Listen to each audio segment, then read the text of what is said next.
Hi, Luna the Zen Witch here, and this video is going to be about Mercury retrograde in general. You probably heard about it even if you're not interested in astrology. So it's nice to know a little bit about what that means.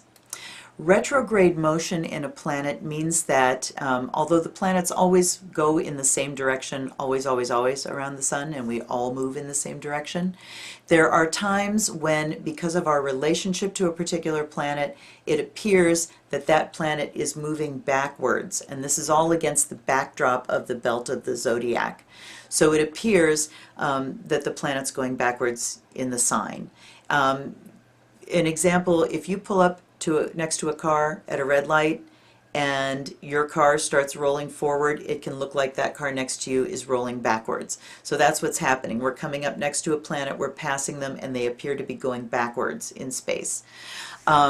It's all a relative thing. They're not actually going backwards. What it means astrologically when a planet is in retrograde motion, and all of them go retro except for the lights, the sun and the moon, it means that the energies of that planet are not practically accessible. So things kind of dive underground and just become less practical and less easily accessible. The things that Mercury rules are communications, logistics, scheduling, mental processes, thought processes. Those are all under the umbrella of Mercury. So those things in particular tend to go a little crazy during a retro. Electricity, electronics are also ruled by Mercury. So, what tends to happen in my experience, just personally for me, I notice light bulbs blow a lot during a Mercury retro. You may have issues with your car. Mercury also rules cars. You may have issues with your computer. You may find it more difficult to communicate with people. You may find that things need to be rescheduled.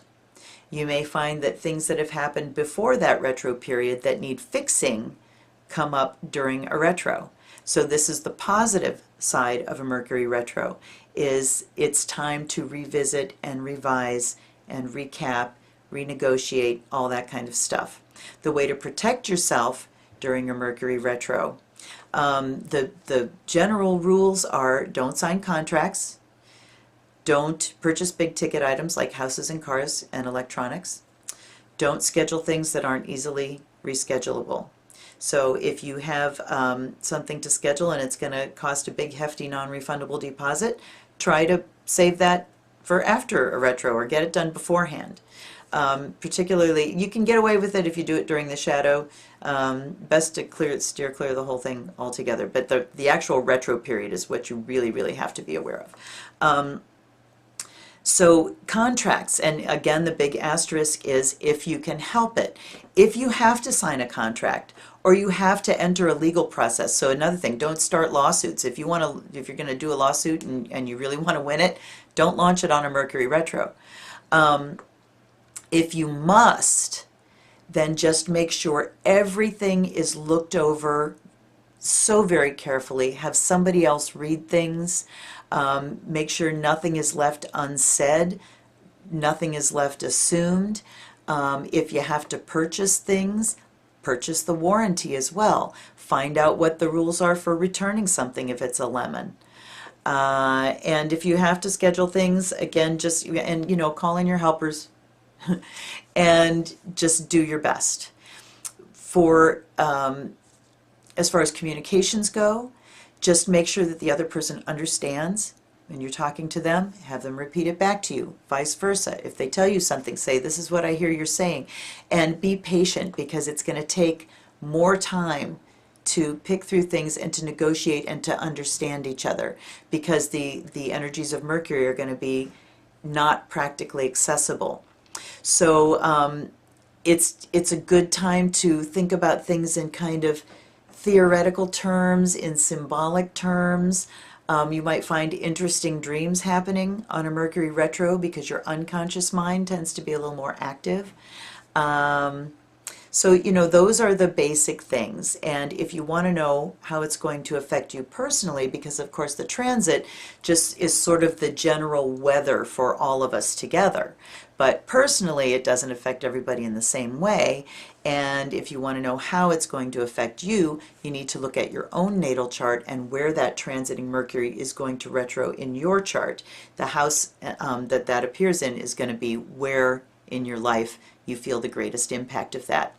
Classic Mercury retro stories. The first wedding I ever did was on a Mercury retro. I tried to talk them out of it. They said, oh, we think our relationship is strong enough to weather that. But what a wedding is a contract. You are setting a contract, and there's a natal chart for that marriage, and that natal chart is going to have a retrograde Mercury in it.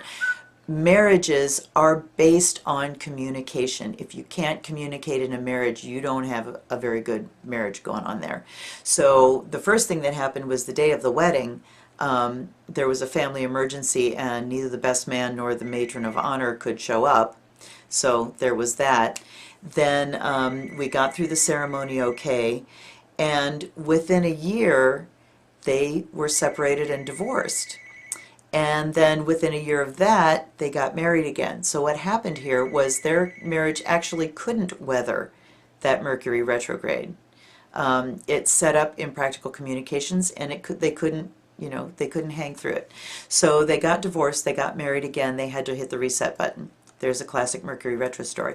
There was another wedding I did, and since then I have just made it policy that I will not perform a wedding on a Mercury retro. I will not do that.